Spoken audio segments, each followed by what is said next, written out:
Hello students, देखो हम last lecture में कोऑर्डिनेशन कंपाउंड्स में बात कर रहे थे about crystal field theory CFT। और CFT के हमने पोस्टुलेट्स लिखवाए थे और कहा था कि ऑक्टाहेड्रल अप्रोच समझाने की कोशिश की थी। और ऑक्टाहेड्रल अप्रोच में आपको बताया था कि 6 ligands mutually perpendicular 90 degree angle पर अप्रोच करते हैं towards the central atom. Central atom के जो d ऑर्बिटल्स हैं उन पर रिपल्शंस किसी पे ज़्यादा लगता है, किसी पे कम लगता है, तो सबकी एनर्जी बढ़ जाती है, किसी की ज़्यादा बढ़ती है, किसी की कम बढ़ती है। और हमने देखा भी था कि Eg की एनर्जी ज़्यादा बढ़ती है और T2G की एनर्जी कम बढ़ती है। और यदि स्फेरिकली सिमेट्रिक फील्ड अप्लाई करें तो वो जो पॉइंट आता है उसे हम न्यूट्रल पॉइंट मान लेते हैं। न्यूट्रल पॉइंट के रेस्पेक्ट में Eg की एनर्जी ज़्यादा होती है और T2G की एनर्जी कम होती है और उनके एनर्जी डिफरेंस को बोलते हैं हम डेल्टा O, ऑक्टाहेड्रल स्प्लिटिंग। फिर हमने ये कहा था कि इलेक्ट्रॉनिक कॉन्फ़िगरेशन अब मॉडिफाई हो जाएगा क्योंकि ऑर्बिटल्स जो d वाले जो अभी तक डीजनरेट थे दे लूज देयर डीजनरेसी। फिर हमने ये भी कहा कि पहला, दूसरा, तीसरा इलेक्ट्रॉन हमेशा कहाँ जाएगा? T2G में, 1 electron each with a similar spin following hunts rule. फिर फोर्थ इलेक्ट्रॉन कहाँ जाएगा ये इस बात पर डिपेंड करता है कि पेयरिंग एनर्जी और ऑक्टाहेड्रल स्प्लिटिंग में कौन जाता है कौन कम है। सिस्टम तो वो काम करेगा जिसमें कम से कम एनर्जी में उसका काम चल जाए। ये सारी बातें बताई थी। फिर हमने ये कहा था कि पेयरिंग एनर्जी को हम लगभग कांस्टेंट मान लेते हैं, हालांकि ये वेरी करती है metal to metal, but that much variation is not there. फिर मेन जो वेरिएबल है वो कौन है? Octahedral splitting. तो ऑक्टाहेड्रल स्प्लिटिंग के 3 मेन फैक्टर्स बताए थे। लिगेंड्स का प्रभाव, उसमें स्पेक्ट्रोकेमिकल सीरीज हमने पढ़ ली थी, याद रखनी है वो आपको सीरीज, जिसमें हमने बताया भी था कि जो बॉर्डर लाइन है, वाटर तक के लिगेंड्स को हम वीक फील्ड लिगेंड्स बोलते हैं, उसके बियॉन्ड वालों को हम स्ट्रॉन्ग फील्ड लिगेंड्स बोलते हैं। बट ये बॉर्डर वाले हमेशा गड़बड़ करते हैं, एक्सेप्शंस होंगे तो मोस्टली यहीं आसपास घूमेंगे। कौन से नोटेबल एक्सेप्शंस हैं, इंपॉर्टेंट एक्सेप्शंस हैं, वो हम बताएंगे अलग से आपको। तो हमने लिगेंड्स के लिए कुछ बताया था। उसके बाद सेंट्रल एटम का भी रोल है। 4D एंड 5D मेटल्स में जेड इफेक्टिव ज़्यादा होता है, तो इस कारण से almost every ligand acts as a strong field ligand. और खासकर यदि मेटल अपने हायर पॉजिटिव ऑक्सीडेशन स्टेट में हो तो जेड इफेक्टिव बहुत ज़्यादा होता है।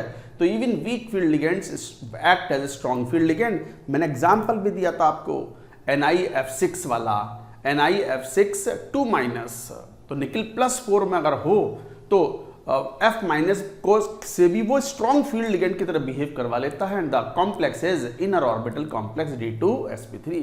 अभी थोड़ा कम समझ में आता है स्टूडेंट्स को कि इनर ऑर्बिटल कैसे हुआ, आउटर कैसे हुआ, आज समझ में और अच्छे से ये आएगा। तो यहां तक की बात हमने कर ली थी। Now we are going to define another term that is called crystal field stabilization energy, CFSE, crystal field stabilization energy। तो लिखो heading crystal field stabilization energy।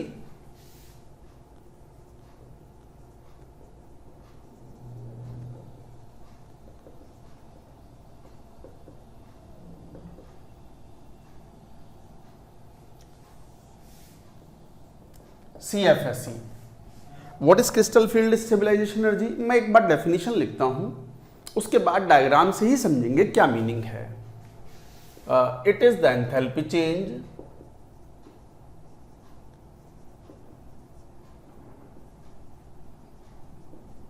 और energy released, it is the enthalpy change or energy release in actual ligand field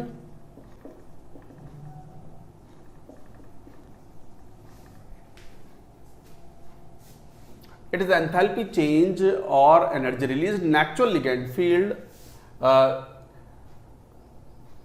in comparison to spherically symmetric field।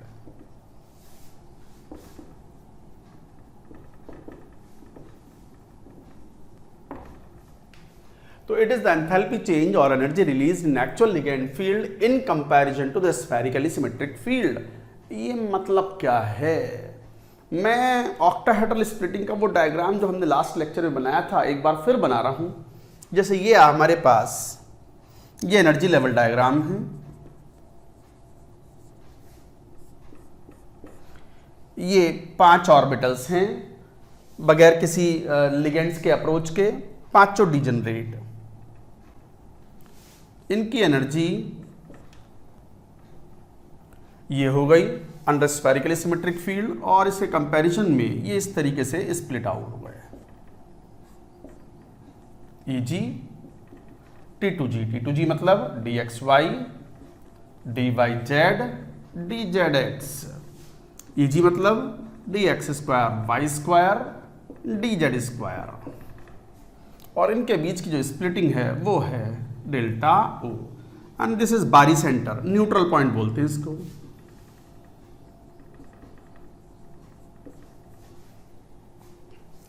ये तो 5 ligands जब थे, जब कोई ligands approach ही नहीं कर रहे, ये थे 5 d ऑर्बिटल्स, तो ये 5 d orbitals of central atom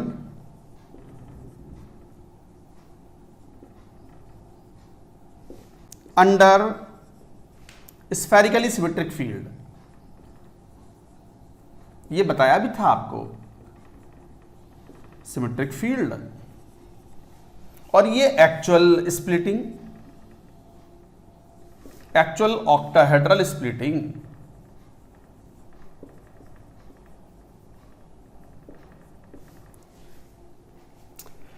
तो ये 5 ऑर्बिटल है सेंट्रल एटम के डी ऑर्बिटल्स, पांचों की एनर्जी इक्वल है, all 5 are degenerate, there is no approach of the ligands.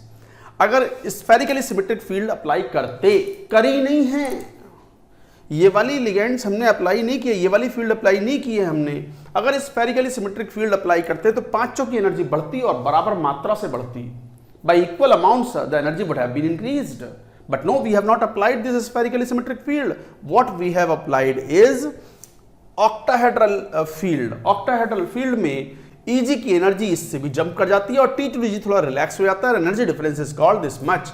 अच्छा, Eg की एनर्जी बारी सेंटर के रेस्पेक्ट में होती है 0.6 delta O, and this value is -0.4 delta O। Delta O stands for octahedral splitting, energy difference between T2G and Eg, right. अब बात सुनो, what is crystal field stabilization energy. अगर हम spherically symmetric field के respect में actual ligand field में electrons भरें तो जो एनर्जी रिलीज होगी दैट इज कॉल्ड CFSE। जरा CFSE देखना तो कितना है, मान लो D1 कॉन्फ़िगरेशन है, for example D1 configuration central atom का, तो बताओ पहला इलेक्ट्रॉन कहां जाएगा, T2G में जाएगा। T2G में गया तो, और यदि स्फेरिकली सिमेट्रिक फील्ड होती तो यहां जाता, तो T2G में गया तो कितनी एनर्जी कम हुई सिस्टम की, 0.4 डेल्टा O, तो CFSE कितना हुआ, तो कॉन्फ़िगरेशन हुआ T2G 11100 Eg 00, ये कॉन्फ़िगरेशन हुआ, और इलेक्ट्रॉन एक्चुअली कहां भरा, T2G में, और इस पर आपने डेफिनेशन क्या लिखी है, it is the enthalpy change or energy released in the actual ligand field in comparison to the spherically symmetric field. अगर सिमेट्रिकली फील्ड में भरते तो यहां भरते, और एक्चुअल लिगेंड फील्ड में भरा है तो इन तीनों में से किसी में भरा है, मान लो यहां, तो बताओ एक्चुअल लिगेंड फील्ड में सिस्टम की एनर्जी कम है ज्यादा है, कम है स्फेरिकली सिमेट्रिक फील्ड के कंपैरिजन में, और कितनी अमाउंट कम है, तो CFSE is the energy enthalpy change or energy released in actual ligand field in comparison to the spherically symmetric field, कितनी, -0.4 डेल्टा O इंटू 1 इलेक्ट्रॉन, एक इलेक्ट्रॉन।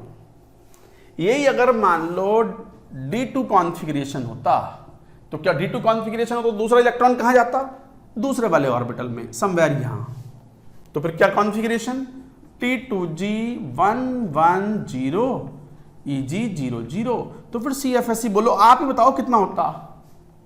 अगर स्फेरिकली सिमेट्रिक फील्ड में भरते तो दूसरा इलेक्ट्रॉन यहां चला जाता, इसके कंपैरिजन में यहां ये कॉन्फ़िगरेशन है, तो how much of the energy is less of the system, तो कितनी एनर्जी रिलीज हो गई, एक इलेक्ट्रॉन में -0.4 डेल्टा O, तो दो इलेक्ट्रॉन में कितना, -0.4 डेल्टा O इंटू 2 मतलब -0.8 डेल्टा O। इस तरीके से हम कैलकुलेट करते हैं, बट हम हर बार ऐसे कैलकुलेट नहीं करेंगे, we will write a general formula. पहले ये बात नोट करो, पहले ये बात नोट करो, नोट इट डाउन, और ये कैलकुलेशन भी लिख लो, कैसे लिखी है हमने कैलकुलेशन, ये कैलकुलेशन भी लिख लो अलग से, फिर जनरल फॉर्मूला लेंगे। मैं ये ऊपर की 2 लाइन हटा देता हूं, इसको ऐसे ही रहने देते हैं, नोट इट डाउन।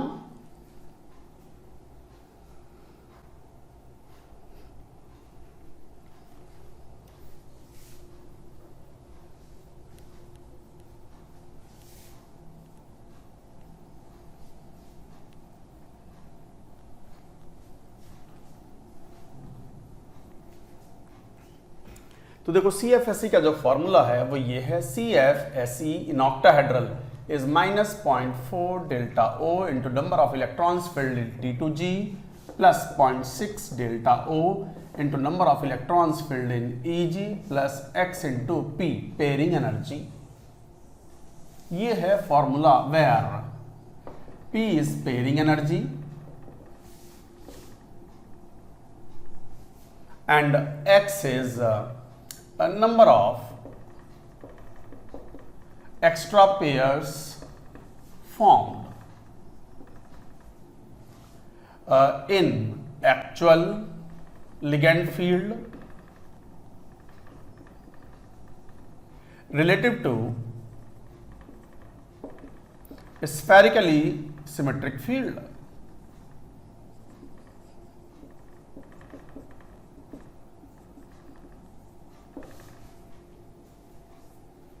देखो x बड़ा सावधान होकर के देखना है, हालांकि IIT JEE कभी इसके ऊपर एक्सप्रेशन पे क्वेश्चन पूछता नहीं है।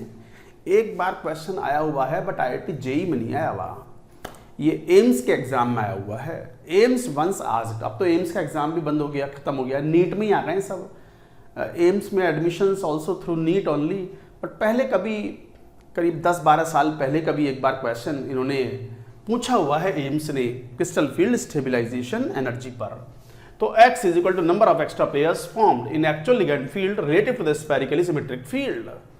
ये क्या कह रहे हैं, इसका x का मतलब क्या है? ये तो समझ में आ गया कि अगर T2G में इलेक्ट्रॉन भरेगा तो स्टेबिलाईजेशन मिलेगा, एनर्जी रिलीज होगी, और यदि EG में इलेक्ट्रॉन भरेगा तो स्फेरिकली सिमेट्रिक फील्ड के कंपैरिजन में ऊपर जाएगा EG में इलेक्ट्रॉन, तो वो डिस्टेबिलाईजेशन करेगा, एनर्जी सिस्टम की बढ़ेगी by an amount of 0.6 delta O पर electron.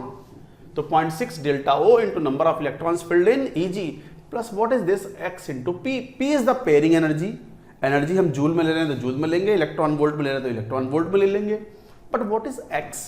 Number of extra pairs. Extra word is important here, underline कर लो आप भी। Extra word is important. तो number of extra pairs formed in the actual ligand field relative to the spherically symmetric field. अब ऐसे तो क्या समझ में आएगा जब तक एग्जाम्पल ना लें। Let us take example. मैं एग्जाम्पल लेता हूं, मैं ये हटा देता हूं जरा, राइट? पूरा ही डायग्राम हटा देते हैं, अब जरूरत नहीं है। देखते हैं एक बार, फॉर्मूला आपके सामने है।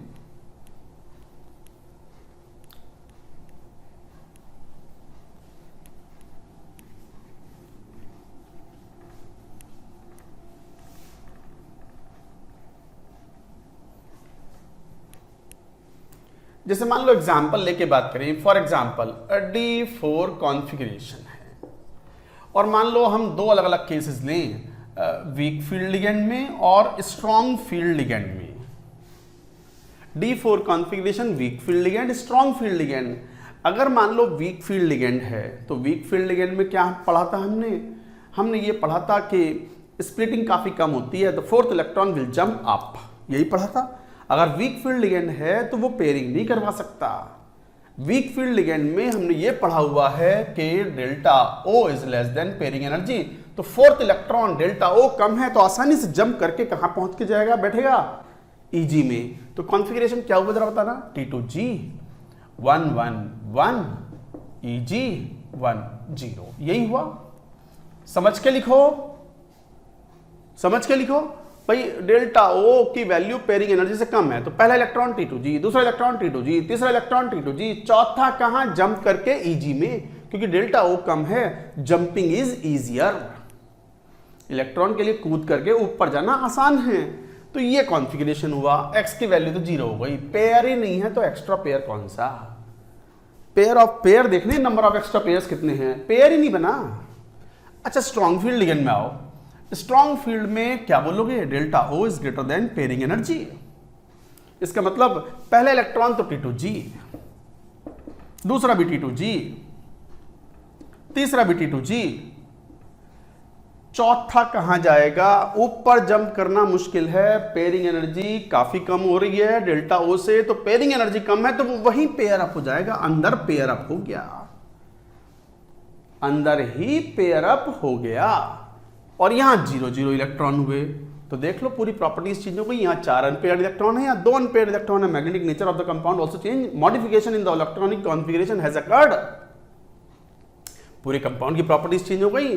अब बताओ एक्स्ट्रा पेयर्स कितने? x is equal to 1।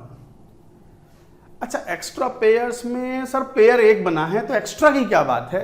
मैंने एग्जांपल D4 लिया, जरा D6 लो, D6 से बेहतर समझ में आएगा। Example low D6, D6 configuration of central atom,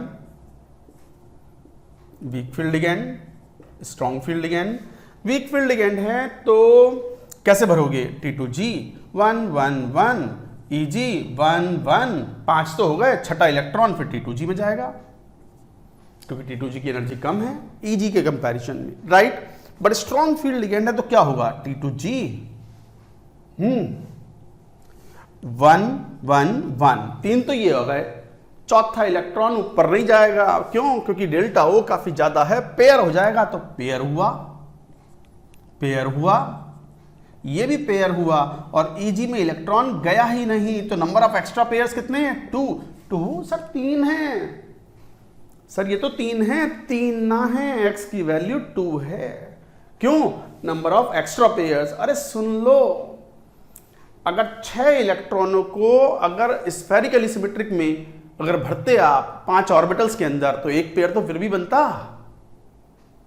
अरे ये स्फेरिकली सिमेट्रिक था।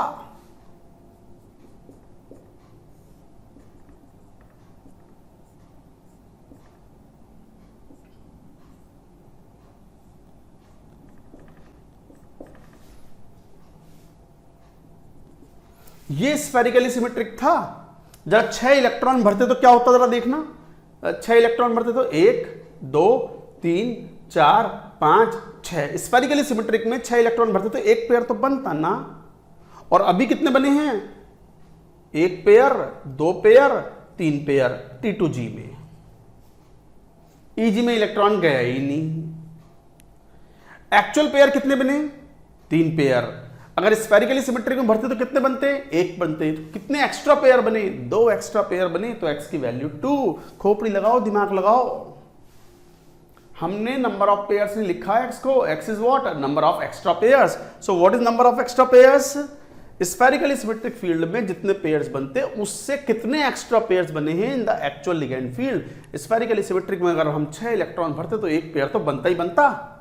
अभी कितने बने हैं? 3। कितने एक्स्ट्रा बने? 2। तो x की वैल्यू 2। तो अकॉर्डिंगली आपको एक्सप्रेशन लिखना था। आ गई बात समझ में? तो इस तरीके से तो यहां अगर CFSE लिखते तो क्या लिखते?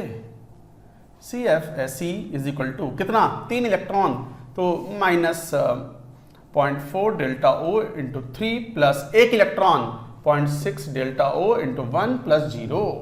अच्छा, इसका एक्सप्रेशन लिखते तो क्या लिखते? CFSE फॉर्मूला है ना आपके सामने, ये रहा।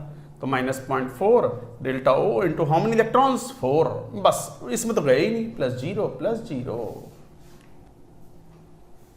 नहीं, 0 नहीं, एक एक्स्ट्रा पेयर बना है।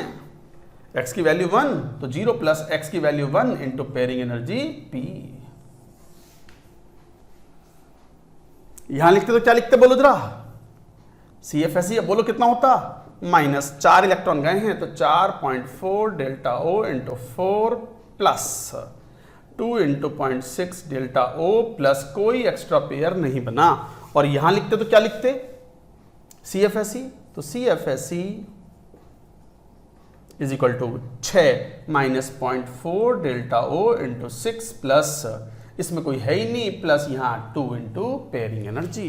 ये एक्सप्रेशन आते अब मेरे ख्याल से फॉर्मूले से आपको पूरी बात समझ में आ जाएगी। आई hope you have understood the meaning of x. x is the number of extra pairs formed in actual ligand field relative to the spherically symmetric field. 6 electron भरते स्फेरिकली सिमेट्रिक में तो भी एक पेयर तो बनना ही था। एक्चुअल लिगेंड फील्ड में 3 pair बने हैं तो एक्स्ट्रा पेयर्स कितने बने? 2। That's what we have written. I hope you have understood the meaning of CFSE. अच्छा, बात आती है सर करें क्या इसका CFSE का? न्यूमेरिकल्स तो इसके ऊपर ना आते।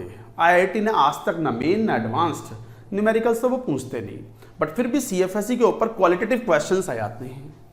कभी कभी CFSE कि क्वालिटेटिव अप्रोच पर, उसकी डेफिनेशन पर कभी कभी सवाल आ सकते हैं। शायद एक क्वेश्चन अभी जेई मेन में आया भी है, somewhere in 2019 so many 16 papers were held, 16 papers हुए थे 2019 में।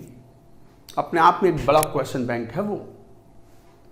उसमें शायद किसी एक CFSE के बारे में पूछा था, तो what is use of CFSE। CFSE जितनी ज़्यादा रिलीज होगी, भाई ये तो आप जानते ही हो कि जितनी एनर्जी सिस्टम से ज़्यादा रिलीज हो गई तो बचे हुए सिस्टम की एनर्जी कम होगी, और बचे हुए सिस्टम की एनर्जी कम होगी तो system will be more stable. तो CFSE जितनी ज़्यादा रिलीज होगी, it will provide stability to the system. तो लिखेंगे इस पॉइंट को एज ए नोट। पहले ये पूरी बात नोट कर लो, note it down.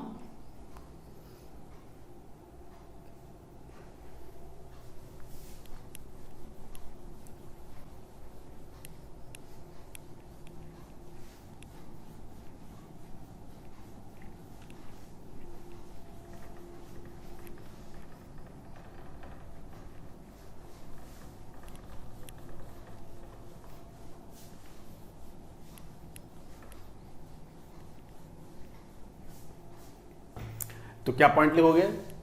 A higher is the CFSE released contributes more in stability of complex।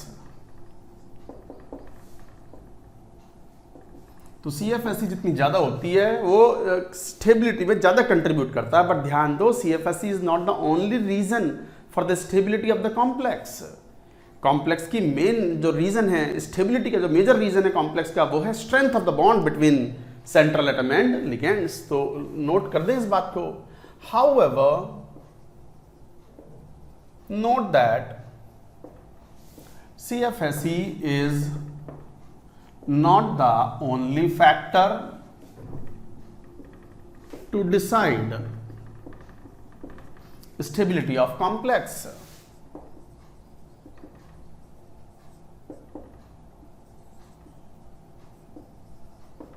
Major contributor in stability of complex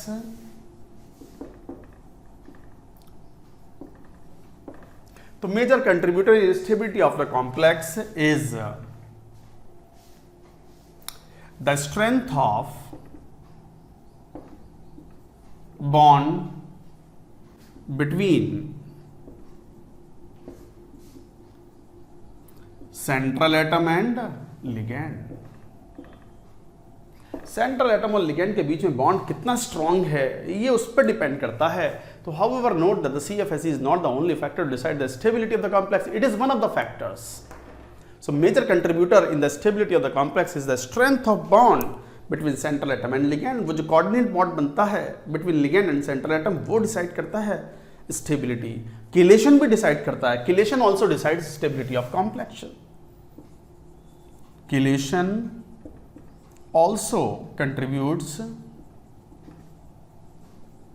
in stability of complex।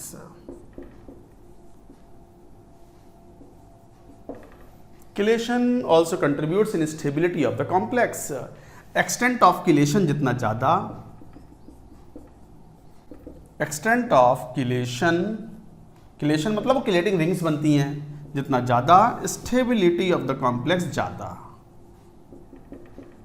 So like that you say about the stability of the complex।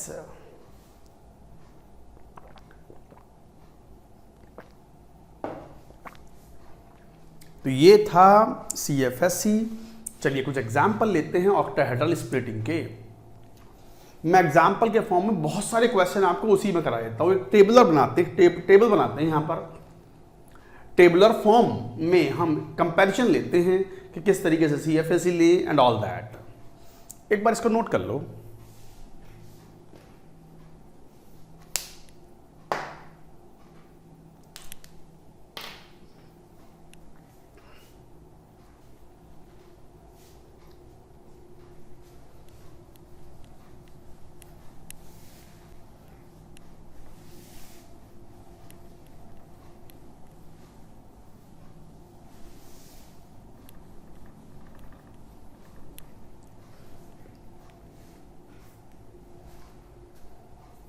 जैसे मान लो एक tabular form में अगर हम बात करें तो एक टेबुलर फॉर्म में ऐसे ले लेते हैं।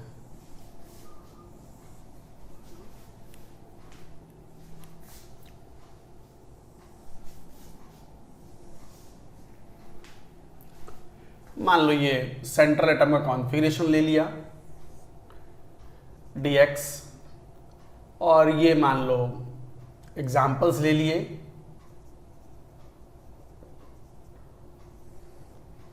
मान लो ये कॉन्फ़िगरेशन लिगेंड कौन से टाइप का लिया,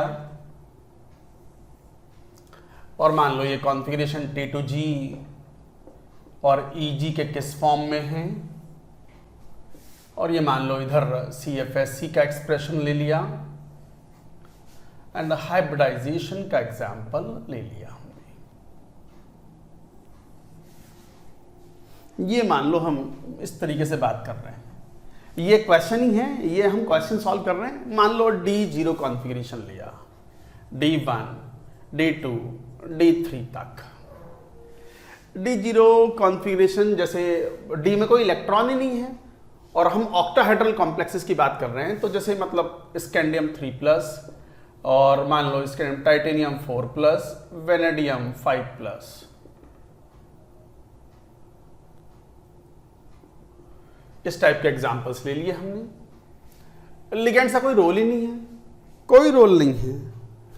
क्यों रोल नहीं है? डी में सभी ऑर्बिटल खाली हैं, तो कॉन्फ़िगरेशन तो क्या हो गया? ये कॉन्फ़िगरेशन T2G 0 0 0 और EG 0 0, CFSE this is 0, hybridization D2sp3। Sir ये D2sp3 कैसे लिखते हो आप? ये D2sp3 कभी तो आप D2sp3 लिख देते हो, कभी sp3d2 लिख देते हो। अरे समझो, मान लो ये मान लो 3D के मेटल है, जैसे ये स्कैंडियम है, मान लो स्कैंडियम 3+E है, तो कॉन्फ़िगरेशन 3D खाली पड़ा है, 4s 4p और ये 4d।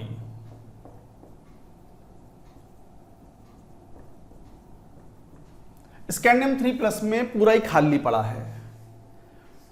अब आपको एक बात पता है, हाइब्रिडाइजेशन में S जरूर इस्तेमाल होगा, P जरूर इस्तेमाल होगा, D अंदर वाला भी हो सकता है और बाहर वाला भी हो सकता है।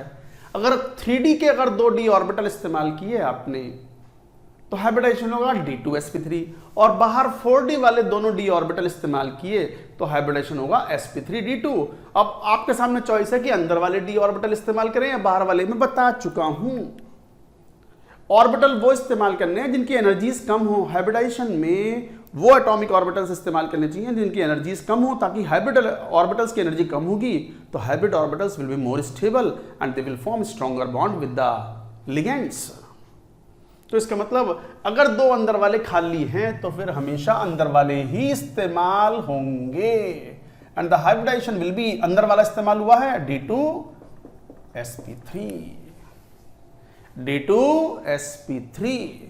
तो अगर अंदर वाले 2D ऑर्बिटल खाली हैं तो वही इस्तेमाल होंगे, तो इसका मतलब हाइब्रिडाइजेशन D2sp3। D1 कॉन्फ़िगरेशन जैसे टाइटेनियम 3+, वेनेडियम 4+। नहीं, लिगेंड्स का अभी भी कोई रोल नहीं, there is no role of ligand and the configuration will be T2G। अब एक इलेक्ट्रॉन है इसमें तो वो कहां जाएगा? T2G में जाएगा, तो 1 0 0, EG 0 0, CFSE कितना? -0.4 delta O, that's it.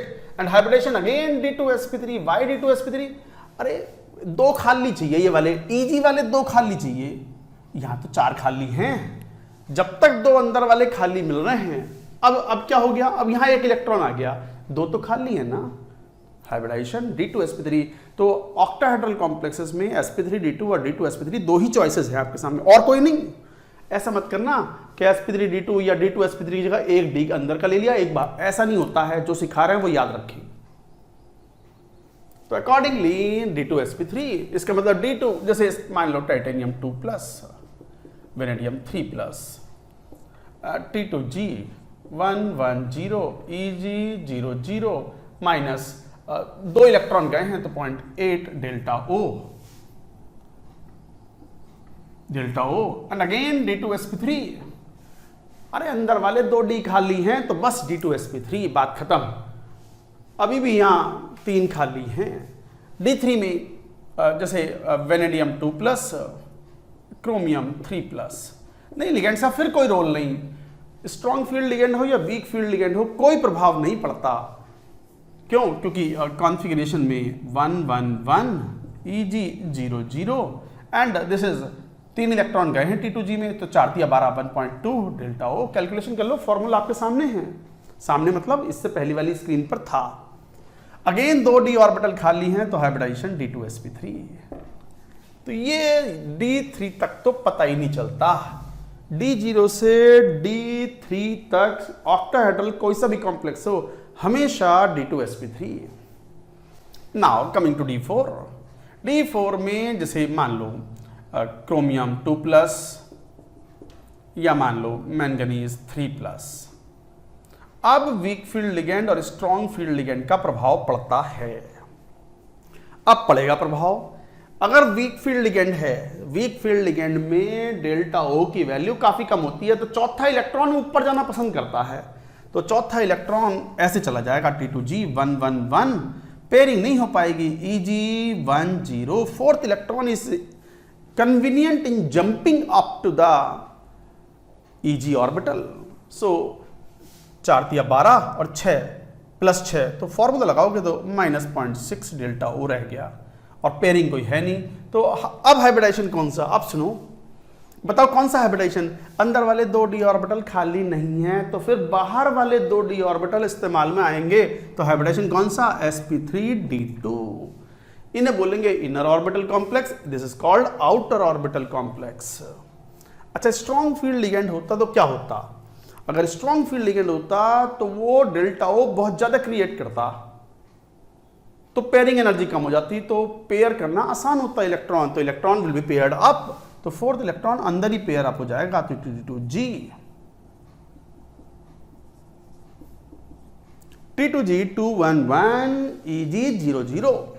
So like that you will have the configuration. तो 2 और 2 4 इलेक्ट्रॉन गए हैं, तो 4 × 16 -1.6 डेल्टा ओ, प्लस एक पेयर भी बना है, और ये एक्स्ट्रा पेयर है क्योंकि अगर 4 इलेक्ट्रॉन भरते स्फेरिकली सिमेट्रिक फील्ड में तो एक भी पेयर नहीं बनता, और अभी एक पेयर बना है, तो 1p and hybridization would be D2sp3। This is inner orbital complex.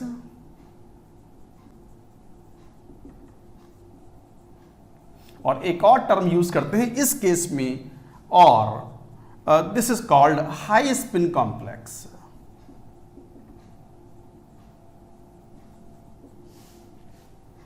High spin complex, इसे बोलते हैं हम आउटर ऑर्बिटल कॉम्प्लेक्स।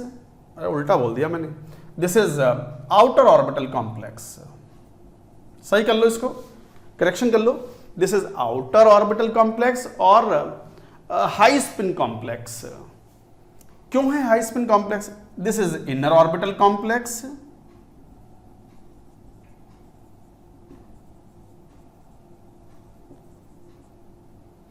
और लो स्पिन कॉम्प्लेक्स।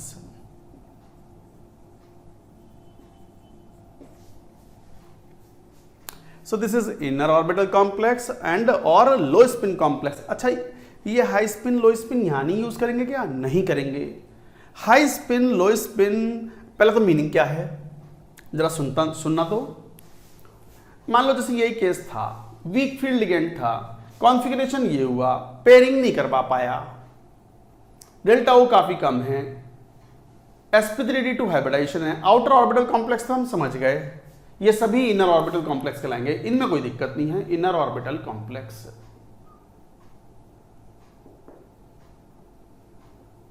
ये सभी इनर ऑर्बिटल कॉम्प्लेक्स हैं। बट ये आउटर ऑर्बिटल कॉम्प्लेक्स है, बट हाई स्पिन कॉम्प्लेक्स भी है। यहां हाई स्पिन टर्म यूज नहीं करते। हाई स्पिन कॉम्प्लेक्स और लो स्पिन कॉम्प्लेक्स केवल वहीं यूज किया जाता है जहां पर दोनों पॉसिबिलिटी हो ऑफ कॉम्प्लेक्स, कि वो आउटर ऑर्बिटल भी बना सके और इनर भी बना सके। यहां तो हमेशा इनर ही बनेगा, आउटर का चांस ही नहीं है, तो हम लो स्पिन और हाई स्पिन टर्म यूज नहीं करेंगे। अच्छा, what is the meaning of high spin complex? देखो, अंदर पेयरिंग नहीं हुई तो 4 अनपेयर्ड इलेक्ट्रॉन हैं, 4 अनपेयर्ड इलेक्ट्रॉन हैं, तो स्पिन मैग्नेटिक मोमेंट काफी ज्यादा होगा और स्पिन मैग्नेटिक मोमेंट ज्यादा होगा तो हाई स्पिन कॉम्प्लेक्स करा रहा वो, spin is quite high, spin काफी ज्यादा है। अच्छा यहां देखना इनर ऑर्बिटल कॉम्प्लेक्स में D2sp3, D2sp3 में number of unpaired electrons minimum possible हैं, 2 ही रह गए, यहां 4 थे यहां 2 हैं, तो इसका मतलब स्पिन घट चुकी है, स्पिन घट गई तो लो स्पिन कॉम्प्लेक्स। और low spin complex and high spin complex terms कब यूज होने हैं? Only when both the possibilities do exist, इन वाले केसेस में नहीं यूज होना है। So this is an important point, you should remember. तो लिख भी दो, high spin and low spin terms are to be used only when both possibilities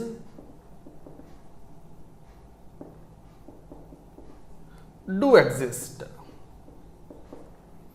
Both possibilities of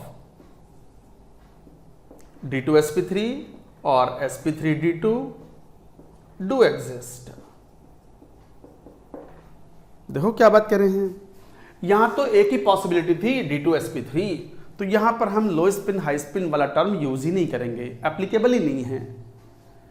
low spin और हाई स्पिन टर्म वहां use करते हैं जहां पर दोनों पॉसिबिलिटी हो depending upon the nature of the ligand. देखो ligand का स्ट्रॉन्ग फील्ड लिगेंड में इनर ऑर्बिटल कॉम्प्लेक्स हो गया और वीक फील्ड लिगेंड में आउटर ऑर्बिटल कॉम्प्लेक्स हो गया, इस कारण से हम यूज करेंगे हाई स्पिन और लो स्पिन, क्योंकि यहां पर नंबर ऑफ अनपेयर्ड इलेक्ट्रॉन ज्यादा हैं तो spin is high, that's why it is called high spin complex and this is called low spin complex.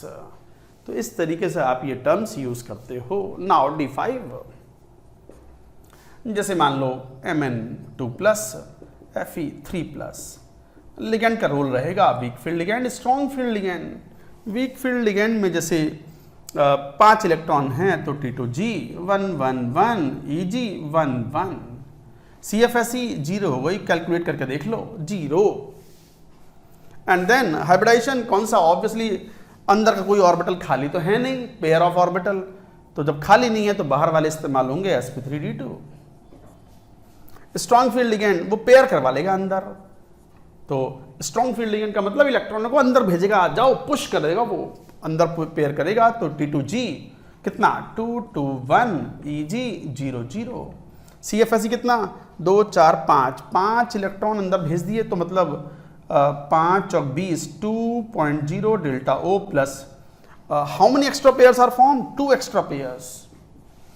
5 electron अगर स्फेरिकली सिमेट्रिक फील्ड में भरते तो एक भी पेयर नहीं बनता, अभी 2 पेयर बने हैं तो 2p and the hybridization is now D2sp3। खाली करवा लिए 2 घर, लिगेंड ने, स्ट्रॉन्ग फील्ड लिगेंड ने 2 घर खाली करवा लिए, तो D2 अंदर वाले 2 d ऑर्बिटल काम में आएंगे। तो like that you will see the configuration, this is called outer orbital complex और high spin complex, this is called low orbital low spin complex और लो स्पिन कॉम्प्लेक्स और इनर ऑर्बिटल कॉम्प्लेक्स। यहां भी use होगा वो term. Similarly ऊपर लिखते हैं, ये टेबल कंटिन्यूड रहेगी, मैं ये ऊपर वाले D0 से D3 हटा रहा हूं, आप एक बार पूरी बात नोट कर लो, note it down.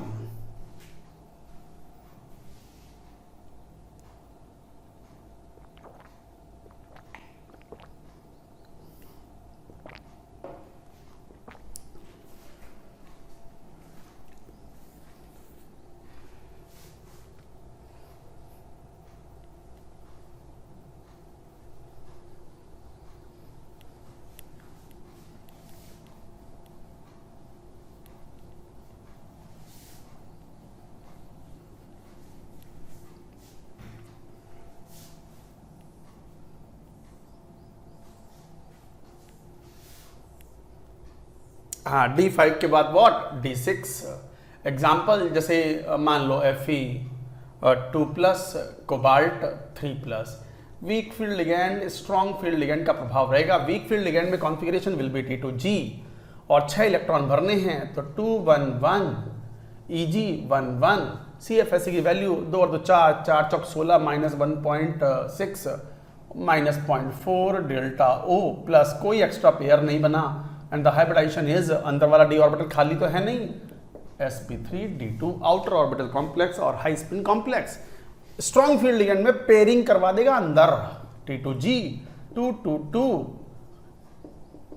Eg00, 6 electron 6 Chowk 24 -2.4 delta O plus extra pairs कितने, 2 पेयर 2p एंड D2sp3। अब जरा D7 पे आओ, this is another important case.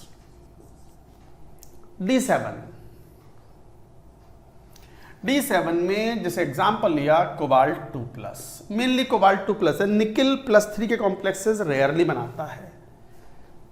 Weak field ligand और स्ट्रॉन्ग फील्ड लिगेंड का प्रभाव देखते हैं। तो वीक फील्ड लिगेंड में T2G में पेयरिंग तो हो नहीं पाएगी, तो 221 Eg11 2 4 5 24 और 6 दूनी 12 -0.8 डेल्टा O, कोई एक्स्ट्रा पेयर नहीं बन रहा। 7 इलेक्ट्रॉन अगर स्फेरिकली सिमेट्रिक फील्ड में भरते तो 2 पेयर तो बनते, 2 ही बने हैं, कोई एक्स्ट्रा पेयर नहीं है। And hybridization will be sp3d2। ये डिमार्केट कर लो इनमें ताकि आपको कंफ्यूजन ना हो। अब जरा यहां आओ, मैं ये वाली टेबल भी हटा रहा हूं, नीचे वाली आपने नोट कर ली होगी।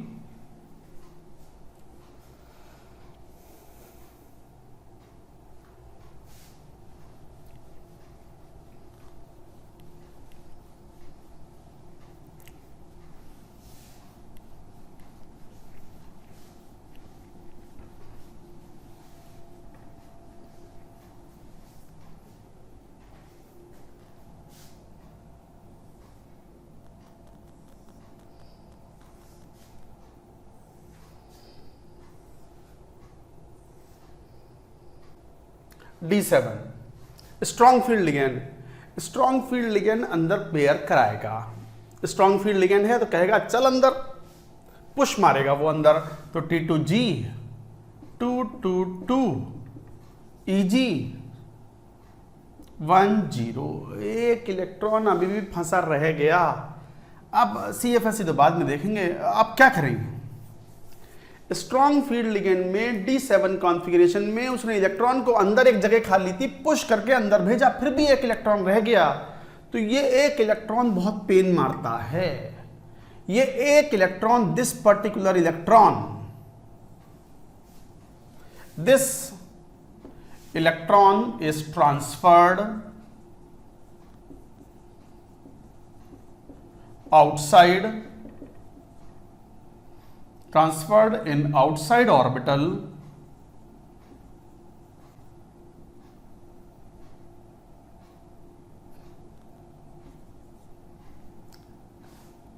if ligand is very strong, like cyanide ion या CO या NO2 माइनस। देखो क्या बात कर रहे हैं बच्चों, ध्यान से सुन लो। D7 कॉन्फ़िगरेशन में जैसे कोबाल्ट 2+ ही है, वीक फील्ड लिगेंड अगर लें तो फिर तो कोई इशू नहीं है। T2G 221 Eg11, CFSE का फॉर्मूला लगा लिया, हाइब्रिडाइजेशन sp3d2, क्योंकि अंदर वाले 2d ऑर्बिटल खाली थे ही नहीं। नाउ स्ट्रॉन्ग फील्ड लिगेंड, अगर स्ट्रॉन्ग फील्ड लिगेंड होंगे तो वो अंदर पुश करेंगे इलेक्ट्रॉन को। लिगेंड कहेगा जरा अंदर जाओ, तो हम D खाली करवा लें। तो D खाली कराने के बावजूद भी एक ही खाली हो पाया, क्योंकि अंदर जगह एक की थी, एक इलेक्ट्रॉन रह गया। तो इलेक्ट्रॉन को बाहर ट्रांसफर करवाया जा सकता है, बट ये जब ही होगा जब बहुत ही स्ट्रॉन्ग फील्ड लिगेंड हो, जैसे ये सब लिगेंड्स स्पेक्ट्रोकेमिकल सीरीज में जो बिल्कुल एंड में आ रहे हूं, ये करवा पाएंगे। हल्के फुल्के स्ट्रॉन्ग फील्ड्स, अमोनिया के बस की बात ना है, अमोनिया ना करवा पाएगा इस इलेक्ट्रॉन को बाहर ट्रांसफर। एक तरीके से इस वाले स्पेशल केस में, D7 वाले केस में विद स्ट्रॉन्ग फील्ड लिगेंड, अब 2 काम करने पड़ रहे हैं लिगेंड को। एक तो इलेक्ट्रॉन को अंदर डालना पड़ रहा है और एक बचे हुए इलेक्ट्रॉन को बाहर फेंकना पड़ रहा है। D वाले दोनों ऑर्बिटल के लिए एक को तो अंदर फेंका, तू अंदर जा, और एक को कह रहे तू बाहर जा। ये हर किसी के बस की बात नहीं है, ये अमोनिया टाइप ना कर सकते हैं, इसलिए एक्सेप्शंस आते हैं D7 में। इसीलिए एक्सेप्शंस आते हैं कि स्ट्रॉन्ग फील्ड लिगेंड के प्रेजेंस में अगर बहुत स्ट्रॉन्ग फील्ड लिगेंड हुआ तो एक इलेक्ट्रॉन को अंदर भेज देगा और एक को बाहर भेज देगा, जो भी खाली ऑर्बिटल मिलेगा बाहर। दोनों में एनर्जी खर्च होती है। अंदर भेजेगा तो पेयरिंग एनर्जी लग रही है, बाहर भेजेगा तो हायर एनर्जी ऑर्बिटल में भेज रहा है, तो मोर एनर्जी इज नीडेड, और ये काम बहुत स्ट्रॉन्ग फील्ड लिगेंड ही कर पाएगा, जैसे साइनाइड, CO और NO2 हल्के फुल्के के बस की बात नहीं है। अमोनिया जैसा तो हाथ खड़े कर देता, ना मुझसे ना हो पाएगा। जैसे कई बार बच्चे खुद अंदर ही अंदर मुझसे ना हो पाएगा, IIT ना हो पाएगा, ऐसे ना हो पाएगा, तो फिर तो कुछ ना हो पाएगा। सब कुछ हो जाएगा यदि चाहोगे तो। मेहनत करो, सब समझ में आता है। बातें कम करो जरा आपस में। व्हाट्सएप पे ग्रुप हो, टेलीग्राम ग्रुप हो, आपके डाउट ग्रुप, डाउट कम पूछते हो, इधर उधर की बातें ज्यादा करते हो, एक दूसरे के मजे करते रहते हो एक दूसरे से। ये क्या है? नहीं भाई, ये कोई फ्रेंडशिप ग्रुप थोड़ी है, चैट ग्रुप थोड़ी है ये। अपने डाउट पूछें, और कोई जेन्युइन पॉइंट है तो केवल उसी को रेस करें वहां पर। अल्टीमेटली पढ़ाई करें, इधर उधर की बातों पर थोड़ा कम ध्यान दें। तो now coming to this, strong field ligand में ये एक इलेक्ट्रॉन बाहर ट्रांसफर हो पाएगा if it is a very strong field ligand. और यदि मान लो बहुत स्ट्रॉन्ग फील्ड लिगेंड हुआ, ट्रांसफर करा भी दिया, तो हाइब्रिडाइजेशन 2 खाली हो जाएंगे उस केस में, ऑन D2sp3, D2sp3।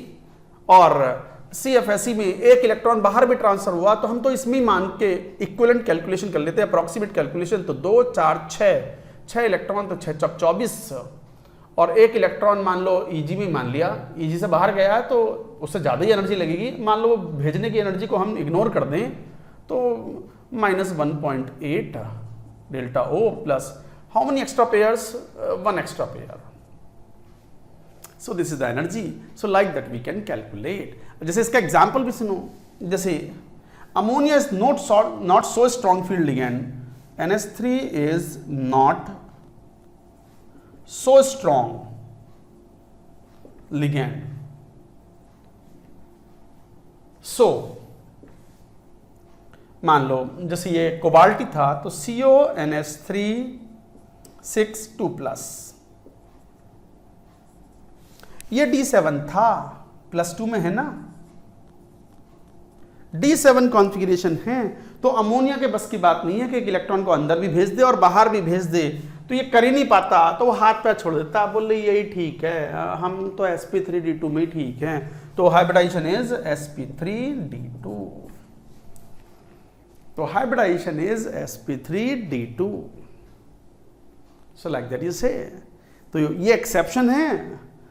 अब लॉजिक तो मैंने दे दिया, एक्सेप्शन का भी लॉजिक होते हैं। तो ये एक्सेप्शन का लॉजिक है कि अमोनिया उतना ताकतवर लिगेंड नहीं था कि इलेक्ट्रॉन को अंदर भी भेजे और बाहर भी भेजे, तो फिर sp3d2 से इसको कंप्रोमाइज करना पड़ा। इसको हम एक्सेप्शन के रूप में भी पढ़ लेंगे। ये इंपॉर्टेंट एग्जाम्पल भी एक्सेप्शंस का। बाकी आप और कुछ नहीं बचा इसमें, बाकी तो क्या D8, D9, D10। अब जरा देखना, जैसे मान लो D8 मतलब निकल 2+, और मान लो लिगेंड का कोई रोल ही नहीं, और D9 मतलब कॉपर 2+, लिगेंड का कोई रोल नहीं, जैसे copper plus and Zn2+, ligand से कोई रोल नहीं। और कॉन्फ़िगरेशन जो होगा वो T2G, 8 है तो 2 2 2 EG 1 1। क्यों सर, ये 2 इलेक्ट्रॉन बाहर भेज देंगे, अंदर तो जाना पाएंगे, जगह ना है। अरे एक इलेक्ट्रॉन भेजने में पसीने आ गए तुम्हें, समझ ही ना रहे हो। एक ही इलेक्ट्रॉन को बाहर भेजने में इनके हाथ पांव फूल गए अच्छों के, और इन जैसे तो वैसे निपटे पड़े हैं, निपट गए। तो 2 इलेक्ट्रॉन किसी हालत में बाहर नहीं जा पाएंगे, याद रखना। एक ही इलेक्ट्रॉन बाहर ट्रांसफर करना बड़ा मुश्किल काम है, और बहुत स्ट्रॉन्ग फील्ड लिगेंड कर पाते हैं। 2 इलेक्ट्रॉन कभी किसी हालत में बाहर ट्रांसफर नहीं होंगे। समझ गए बात को? तो इसमें फिर लिगेंड का कोई रोल ही नहीं रहा। What sp3d2, what sp3d2, what sp3d2, outer orbital complex.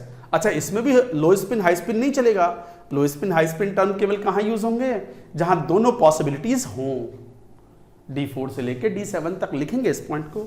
अब बाकी तो क्या कॉन्फ़िगरेशन लिखते चले जाओ। 2 2 2 EG 2 1 2 2 2 EG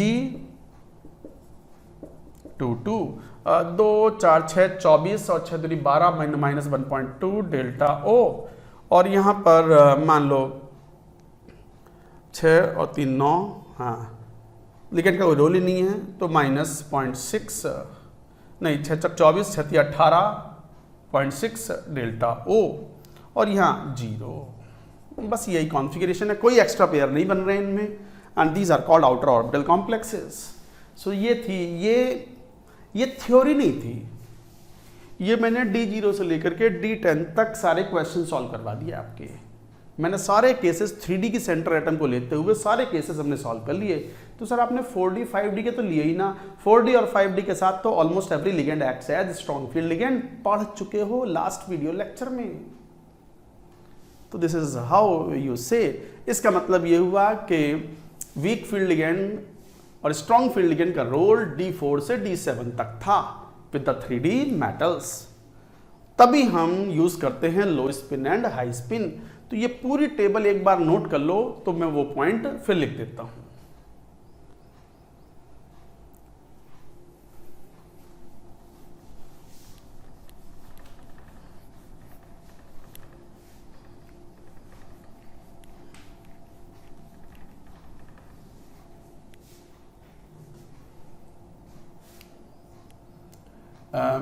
low spin and high spin terms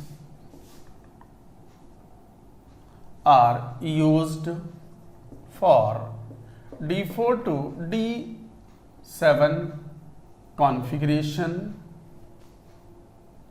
in octahedral complexes।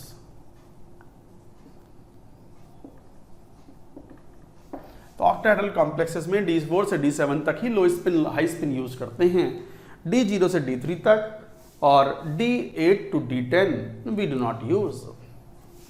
In octahedral complexes D0 to D3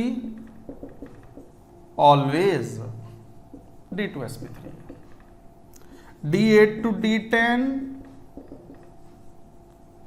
always sp3d2, d4 to d7 maybe d2sp3 or sp3d2 depending upon ligand, central atom etc।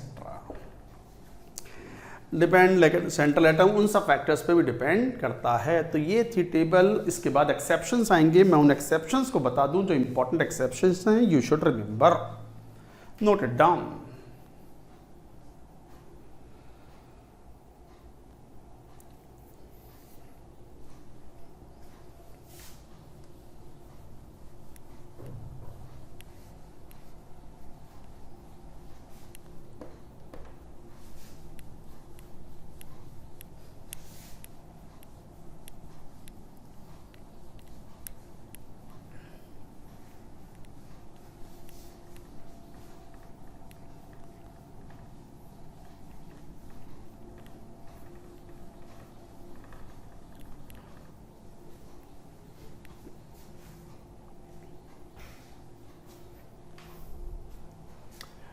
notable important exceptions।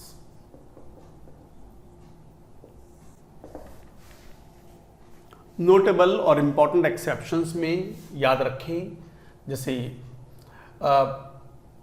ये हम बता भी चुके थे कि cobalt 3+ के साथ कई लिगेंड्स वीक फील्ड लिगेंड्स की तरह बिहेव करते हैं। तो with cobalt 3+ H2O and C2O4 2- act as strong field ligand, बताया भी था। तो CO ये पहले बताया भी था 6 3+, CO C2O4 thrice 3-, both are D2sp3, low spin complex।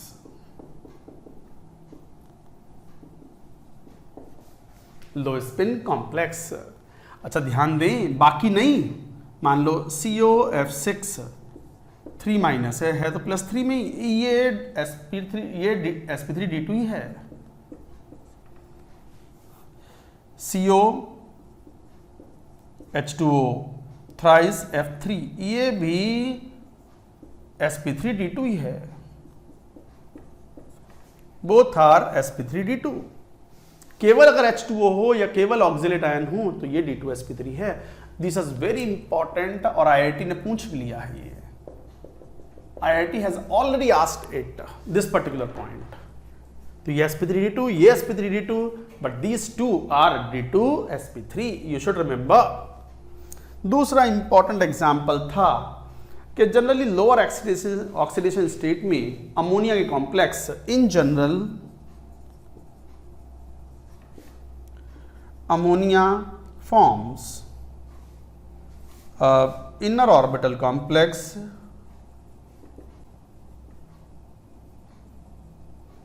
in low oxidation state of metal, low oxidation number of metal और सेंट्रल एटम।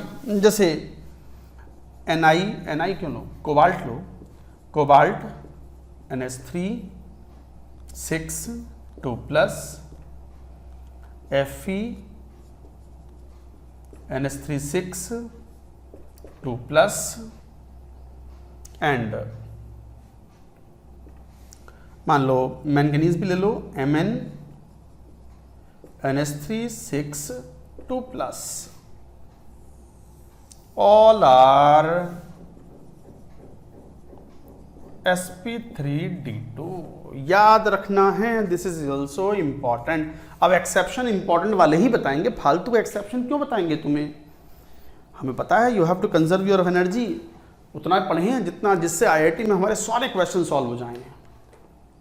वरना तो पूरी कोऑर्डिनेशन केमिस्ट्री पे आप कई कई साल रिसर्च कर सकते हो, होती हैं PhD होती है पूरी कोऑर्डिनेशन केमिस्ट्री पे। तो उतना सब थोड़ी हमारा सिलेबस है, हमारी रिक्वायरमेंट है, हमें that much we have to study in the given period of time.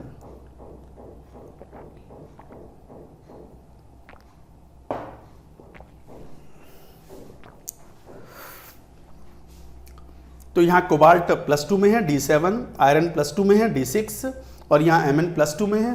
तो अमोनिया जनरली कई केसेस में वीक फील्ड लिगेंड्स की तरह बिहेव करता है। अमोनिया थोड़ा है ऐसा ही, हालांकि +3 ऑक्सीडेशन स्टेट में it goes to the inner orbital complex. एक और एग्जांपल जो मैंने बताया था मेटल के केसेस में, जैसे NiF6 +4 में ले लो तो 2-, तो ये D6 कॉन्फ़िगरेशन हो गया 3D6, भले ही फील्ड लिगेंड है बट इट इज D2sp3, क्योंकि +4 ऑक्सीडेशन स्टेट में है तो उन्हें F- से भी स्ट्रॉन्ग F- से भी स्ट्रॉन्ग फील्ड लिगेंड की तरह काम करवा लिया। इतना मजबूत है ये Ni4+, तो इट इज D2sp3 इनर ऑर्बिटल कॉम्प्लेक्स।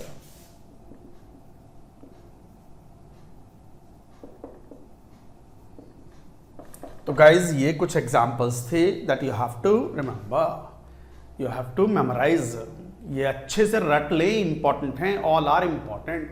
तो ये था octahedral. Octahedral is over. Octahedral approach में जो स्प्लिटिंग है वो हमने खूब डिटेल में पढ़ ली, इनफैक्ट पूरी टेबल बना के क्वेश्चन भी सॉल्व कर लिए। And now we move on to the next one.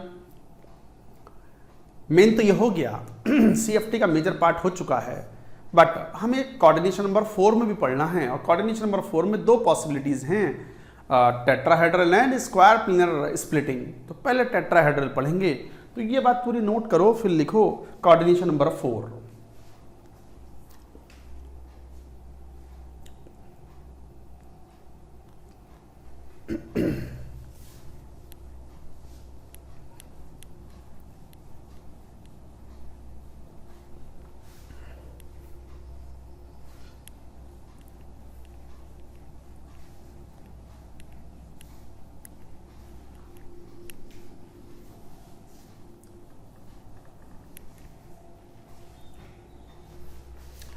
Splitting in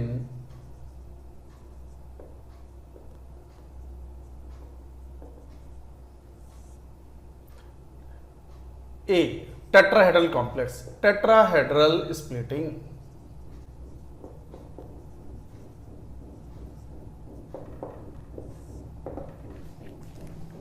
tetrahedral splitting, काफ़ी कम स्प्लिटिंग होती है इसमें। और tetrahedral approach of the ligands का मतलब इस बार 6 नहीं 4 लिगेंड्स आएंगे। और टेट्राहेड्रल का एंगल कितना होता है 109 डिग्री एंड 28 मिनट्स, लगभग 109.5 डिग्री। तो जो लिगेंड्स अप्रोच करेंगे they will come at an angle of 109 degree and 28 minutes. तो उसके लिए हम चलो विजुलाइज कर लेते हैं। आपको मैंने कहा भी था कि लास्ट लेक्चर में कि आपको ऑक्टाहेड्रल जब हम पढ़ रहे थे तो आपको मैंने कहा भी था कि इमेजिनरी क्यूब मान लो, रूम को ही मान लो क्यूब, उसके सेंटर पर आप सेंट्रल एटम को रख दो, 3 एक्सेस डिफाइन कर लो, एक्स एक्सेस, वाई एक्सेस और वर्टिकल छत के सेंटर की तरफ z axis. 3 mutually perpendicular axes ले ली और 6 लिगेंड्स कैसे अप्रोच कर रहे थे वो बताया ही था हमने। और हमने ये भी कहा था कि सेंट्रल एटम के जो डी ऑर्बिटल्स हैं, 5 डी ऑर्बिटल्स हैं, उनके लोब्स कहाँ पॉइंट कर रहे हैं, मैंने बताया भी था, लिखवाया भी था कि जो ईजी के लोब्स हैं, ईजी के लोब्स 6 हैं, 4 तो हैं D x square Y square में और 2 हैं डी जेड स्क्वायर में। हाँ, लेकिन डी जेड स्क्वायर में रिंग भी है in the X Y plane. तो all 6 lobes are pointing towards the face centre of the cube of E G. और T2G के 3 ऑर्बिटल्स हैं D X Y, D Y Z, D Z X. मैं revise करवा रहा हूँ लास्ट लेक्चर वाली चीज। तो T2G के जो तीनों ऑर्बिटल्स हैं उनमें टोटल लोब्स हैं 12 और 12 होते हैं edges and all those 12 lobes are pointing towards the edge centers of the cube, imaginary cube. ये बताया था हमने। अब बात आती है टेट्राहेड्रल अप्रोच की। टेट्राहेड्रल अप्रोच का मतलब 4 लिगेंड्स आएंगे और इस बार 90 डिग्री पर नहीं आने हैं। कितने एंगल पर आने हैं 109 degree 28 minute, 109 degree and 28 minutes पर। तो कहां से आएंगे ऑल्टरनेट कॉर्नर से, ऑल्टरनेट कॉर्नर से आएंगे वो। कैसे, मैं एक बार क्यूब में बताता हूं। जैसे मान लो ये है,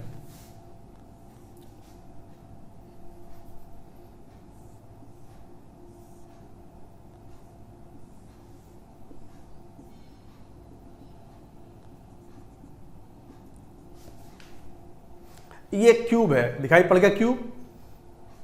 6 फेसेस दिखाई पड़ रहे हैं, 8 कॉर्नर दिखाई पड़ रहे हैं, 12 एजेस दिखाई पड़ रहे हैं, 4 एजेस वर्टिकल, 4 एजेस छत में और 4 एजेस फर्श में। देखो ऑल्टरनेट, मान लो यहां सेंट्रल एटम है, ये एक्स एक्सेस ले ली, ये मान लो, अच्छा एक्स एक्सेस चलो इधर ले लेते हैं, ये वाई एक्सेस ले लेते हैं, ये एक्स एक्सेस, ये वाई एक्सेस और ये छत के सेंटर की तरफ जेड एक्सेस ले ली। आ गई बात समझ में। यहां सेंट्रल एटम एम रख दिया, उसका d x square Y square जो ऑर्बिटल है वो ऐसा होगा, इस टाइप का, एक्स और वाई के अलोंग में। और डी जेड स्क्वायर के लोब्स कुछ इस टाइप के होंगे और एक रिंग भी होगी। थोड़ा इमेजिन भी करना होगा। तो अगर आप ध्यान से देखो तो d x square Y square के लोब्स, अच्छा मैं d x square Y square के नहीं बना रहा, मान लो मैं डी एक्स वाई ले ले। अब ऑल्टरनेट कॉर्नर्स क्या होते हैं, ये कॉर्नर से लिगेंड अप्रोच करेगा, फिर ये वाले कॉर्नर से लिगेंड अप्रोच करेगा, ऐसे ही ये 2 से और एक इधर से भी अप्रोच करेगा और एक इधर से भी अप्रोच करेगा।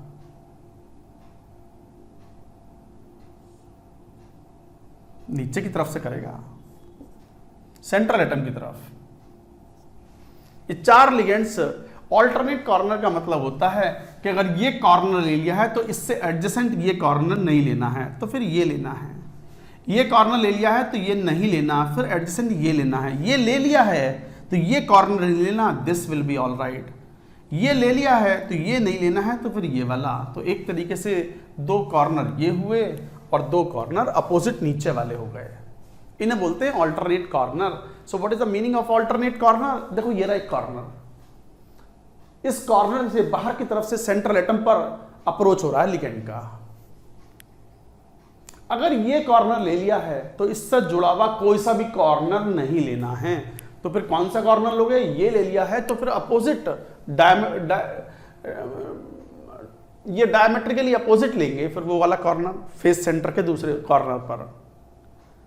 उसके बाद 2 कॉर्नर बाकी कौन से होंगे? एक ये नीचे वाला कॉर्नर, हाथ देखो मेरा, ये रहा ये, और दूसरा ये नीचे। इनसे अप्रोच करेंगे ligands toward the central atom and the angle to this is, जरा से ये मैं दोबारा बनाऊं,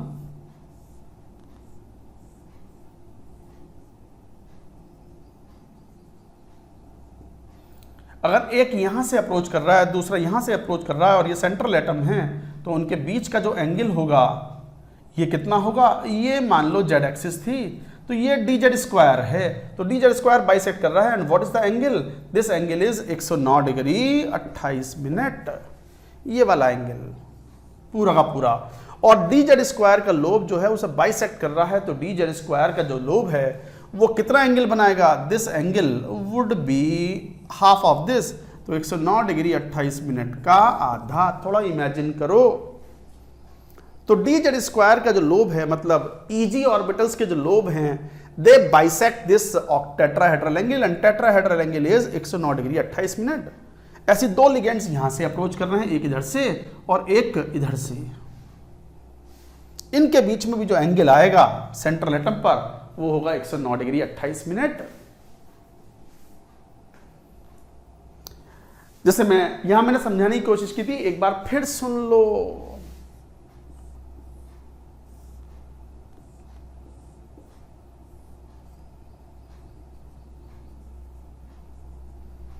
मान लो अब एक्स वाई और जेड एक्सिस ले लो, चलो अब मैं एम इसे मान लिया, मान लो एक्स मान लो ये मान लिया मैंने, थोड़ी देर के लिए चेंज कर दिया, और वाई मान लो मैंने ऐसे मान लिया इसके अलोंग, और जेड ये मान लिया इस टाइप से। तो जरा देखना डी जेड स्क्वायर, तो ये रहा, एक लिगेंड ये अप्रोच कर रहा है, एक लिगेंड ये अप्रोच कर रहा है, तो ये डी जेड स्क्वायर का जो लोब है it is bisecting. So what is the angle of the D Z square, तो डी जेड स्क्वायर इतना एंगल बना रहा है, तो angle between D Z square and ligand 109 degree 28 minute. इसको जरा डिवाइड करो तो कितना, 54 डिग्री और 60 मिनट ले लो, तो 60 और 20 28 88 44 minutes. This is the angle 54 degree and 44 minutes. ये था approach of ligand with the D Z square या ईजी लोब्स। T2G लोब्स कहाँ हैं, DXY, ये इनके बीच में होती है इलेक्ट्रॉन डेंसिटी, तो वो they will be edging, they will be towards the edge centers, so their angle would be 90 degree angle से कम का एंगल आएगा।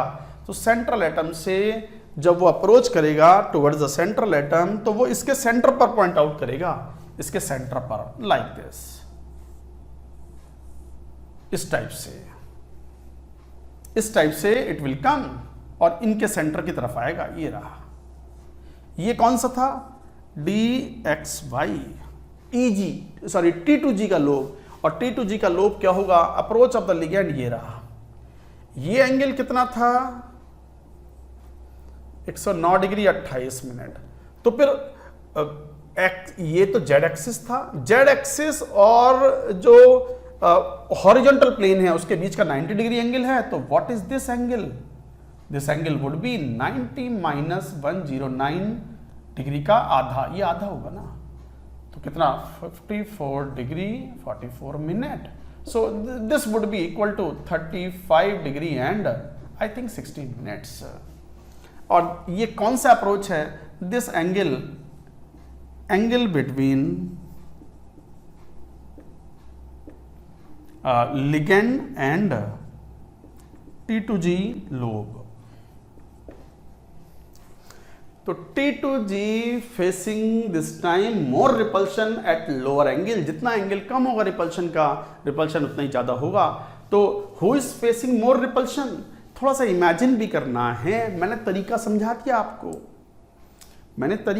दिया आपको कि दो लिगेंड्स अप्रोच कर रहे हैं, एक इस कॉर्नर से तो एक उस वाले अपोजिट कॉर्नर से, उनके बीच का angle 109 degree and D Z square is bisecting it.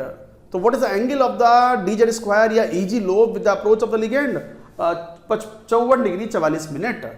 But उसके परपेंडिकुलर डायरेक्शन में XY प्लेन में DXY है, तो what is the angle of the approach of the ligand with the lobe of DXY, 90 minus 54 degree 44 minutes, so this comes out to 35 degree and 16 minutes. हाँ, लेकिन ये सब उतना important है नहीं ना, पूछते हैं वो, तो फिर भी एक बार ये पूरी बात नोट कर लो, जो इसमें आपको नोट करने लायक लगता हो वो नोट कर लो। मैं समराइज करा देता हूं, पूरी बात याद कर लेंगे तो भी काम चलेगा। इसको नोट करें, note it down.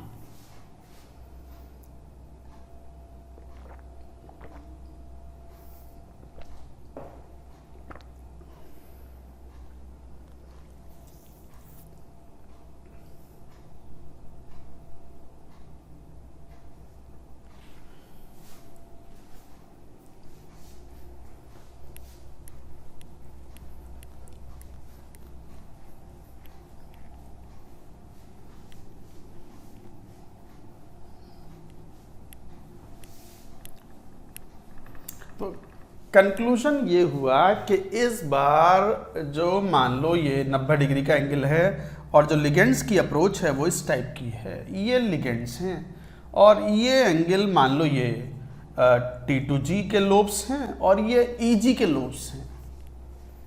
So this angle is 35 degree and 16 minute and this angle is 54 degree and 44 minutes. तो EG के लोब्स पर रिपल्शन कम है, T2G के लोब्स पर रिपल्शन ज्यादा है because of the lower angle. तो in tetrahedral approach T2G orbitals face greater repulsion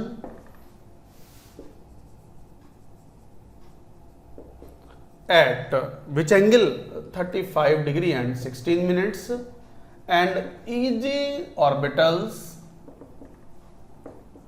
face lesser repulsion at an angle of 54 degree and 44 minutes।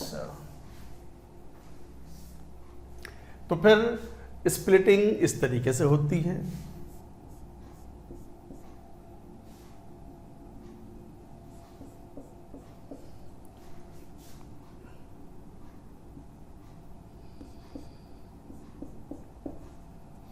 ऊपर T2G इस बार और इस बार EG and the energy difference between them is delta T कहलाएगा इस बार। This is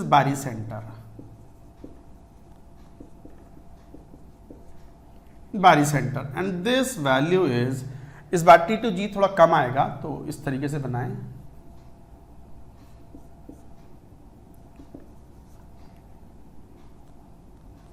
This is 0.4 delta T and this is minus 0.6 delta T। CFSE ये energy का diagram है। ये थी actual splitting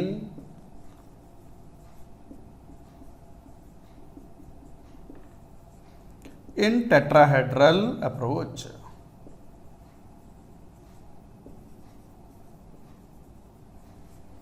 this is actual splitting in tetrahedral approach of the ligands. ये spherical approach थी, splitting इन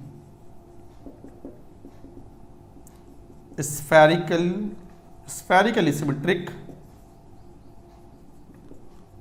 field. हमने ये कभी अप्लाई ही नहीं की, ये तो बारी सेंटर के लिए है, एक न्यूट्रल पॉइंट के लिए। बारी centre is called neutral point. उस न्यूट्रल पॉइंट के रेस्पेक्ट में T2G की एनर्जी इस बार ज्यादा बढ़ती है, EG की एनर्जी घट जाती है और इस तरीके से होती है। और CFSE का एक्सप्रेशन जो होता है वो इस बार ऐसा होता है। CFSE टेट्राहेड्रल में कितना, -0.6 delta tetrahedral into number of electrons filled in EG plus 0.4 delta T into number of electrons filled इन। अच्छा, इस बार इसको T2G भी नहीं, T2 ही बोलते हैं और इसको भी EG नहीं, E बोलते हैं। G-red नहीं रहते orbital, they are no more G-red। इसको T2 बोलते हैं, इसको E बोलते हैं। ये NCERT में मेंशन्ड है, आप याद रखो, they are no more G-red। Tetrahedral approach में जो लिगेंड्स होते हैं, हाइब्रिड ऑर्बिटल्स होते हैं, hybrid orbitals are no more G-red। तो इसको G ना बोल करके आप E बोल दो बस, और यहां T2 बोल दो। T2G becomes T2, EG becomes E।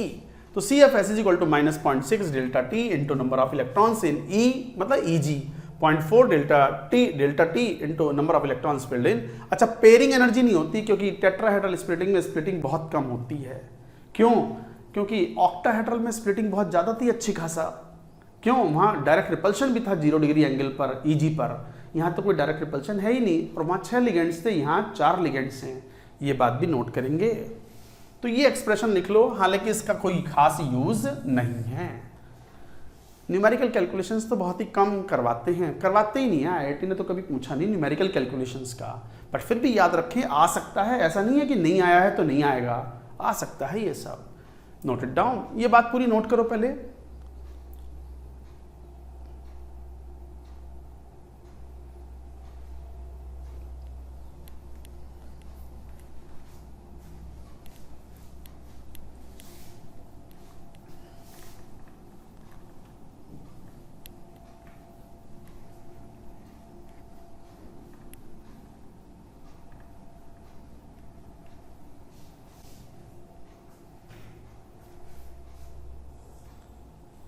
याद रखें कि delta T is much laser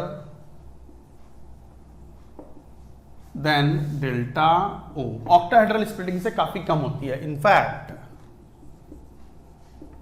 delta T is nearly equal to 4/9 times of delta O.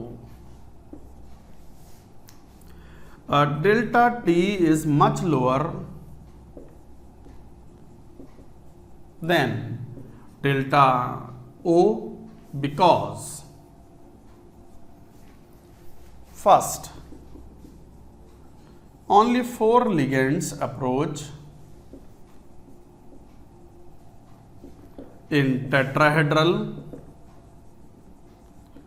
while 6 ligands in octahedral complexes और octahedral approach।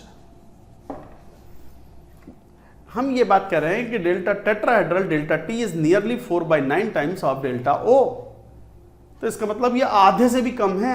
ये इसलिए है कि टेट्राहेड्रल में 4 लिगेंड्स अप्रोच करते हैं जबकि वहां 6 लिगेंड्स अप्रोच करते हैं, तो 4th 6th फैक्टर तो वहीं कम हो गया, 4/6 फैक्टर, मतलब यहाँ 4 यहाँ 6, तो 6 में तो ज्यादा रिपल्शन होंगे। सेकेंड, टेट्राहेड्रल में none of the repulsion is at 0 degree, तो no orbital in tetrahedral approach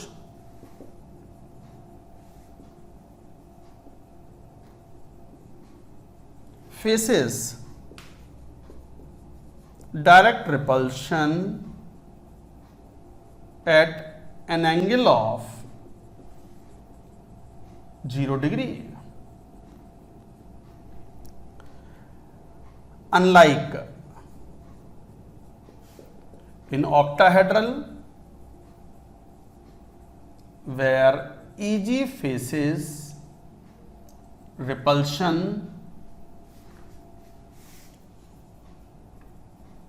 at 0 degree। तो देखो क्या बात कर रहे हैं यहां, डेल्टा टी डेल्टा ओ के आधे से भी कम है, बहुत कम स्प्लिटिंग है, तो पेयरिंग तो हो ही नहीं सकती यहां। टेट्राहेड्रल में नो पेयरिंग क्योंकि delta T is very small, electron is comfortable in jumping up, तो delta T is much lower than delta O because पहला यहाँ 4 लिगेंड्स अप्रोच कर रहे हैं जबकि यहाँ पर 6 लिगेंड्स थे। दूसरा, no orbital in tetrahedral approach faces direct repulsion at an angle of 0 degree unlike in octahedral approach where e g faces direct repulsion at 0 degree. पढ़ चुके हो आप ये सब लास्ट लेक्चर में ऑक्टाहेड्रल, अभी बात कर रहे हैं टेट्राहेड्रल की। अच्छा, टेट्राहेड्रल स्प्लिटिंग में हमने रिपल्शन का बिहेवियर, ओरिएंटेशन, एंगल सब पढ़ लिए, ये सब इतना काम का है नहीं, हालांकि वैल्यू इंपॉर्टेंट है, दिस इज इंपॉर्टेंट फॉर्मूला, कभी कभी पूछ लेते हैं डायरेक्टली, हम टेस्टों में पूछ लेते हैं इसको डायरेक्टली, बट ये सब उतना इंपॉर्टेंट था नहीं जो टेट्राहेड्रल स्प्लिटिंग में पढ़ा था। टेट्राहेड्रल स्प्लिटिंग में ज्यादा इंपॉर्टेंट है पहचानने कैसे कि कौन टेट्राहेड्रल कॉम्प्लेक्स एंड कौन स्क्वायर प्लेनर कॉम्प्लेक्स। आपसे डायरेक्ट क्वेश्चन यही पूछे जाएंगे कि इनमें से कौन सा टेट्राहेड्रल है, कौन सा स्क्वायर प्लेनर है, छोड़ो ये भी नहीं पूछेंगे वो आपसे। IIT JEE मेन में या एडवांस्ड में, खासकर एडवांस्ड में, वो आइसोमेरिज्म का क्वेश्चन पूछेंगे। इस चैप्टर के 3 मेन पार्ट थे। पहला पार्ट IUPAC नॉमेनक्लेचर, सबसे आसान सा छोटा सा पार्ट, वी डिड इट। दूसरा पार्ट बॉन्डिंग थ्योरीज चल रही हैं अभी, सबसे अच्छा पार्ट था ये। और तीसरा आजकल सबसे इंपॉर्टेंट पार्ट बना हुआ है IIT JEE में, वो है isomerism in coordination compound. Isomerism में वो पूछते हैं कि कौन ऑप्टिकल आइसोमेरिज्म शो करेगा और कौन ज्योमेट्रिकल आइसोमेरिज्म शो करेगा। आइसोमेरिज्म तो जब बता पाओगे जब पहले पता तो चले कोऑर्डिनेशन नंबर 4 में 2 पॉसिबिलिटीज हैं, ये टेट्राहेड्रल है या स्क्वायर प्लेनर। तो सबसे इंपॉर्टेंट बात ही कोऑर्डिनेशन नंबर 4 में ये होती है, how to find out that whether the complex is tetrahedral और स्क्वायर प्लेनर, क्योंकि आप बाद में पढ़ोगे कि टेट्राहेड्रल ज्योमेट्रिकल आइसोमेरिज्म शो नहीं करते और स्क्वायर प्लेनर ऑप्टिकल शो नहीं करते। तो कौन सी आइसोमेरिज्म होगी क्वेश्चन में, ये तो पहले ये तो पता पड़े कि ये टेट्राहेड्रल है या स्क्वायर प्लेनर। तो हम नेक्स्ट लेक्चर में वेरी वेरी इंपॉर्टेंट करके पढ़ने वाले हैं। ये सब तो जो पढ़ लिया ठीक है, आना चाहिए आपको सब ये, but most important point would be guidelines to predict the complex to be tetrahedral complex. तो CN4 में जो दो पॉसिबिलिटी हैं, टेट्राहेड्रल एंड स्क्वायर प्लेनर, कैसे पता करें कि ये टेट्राहेड्रल है और या स्क्वायर प्लेनर है? All that we are going to see in the next lecture. So that is also an important lecture. ये लेक्चर भी बहुत इंपॉर्टेंट था, ये पूरा चैप्टर ही बहुत इंपॉर्टेंट है। तो गाइस ध्यान से पढ़ें, मेहनत से पढ़ें। That's it for now.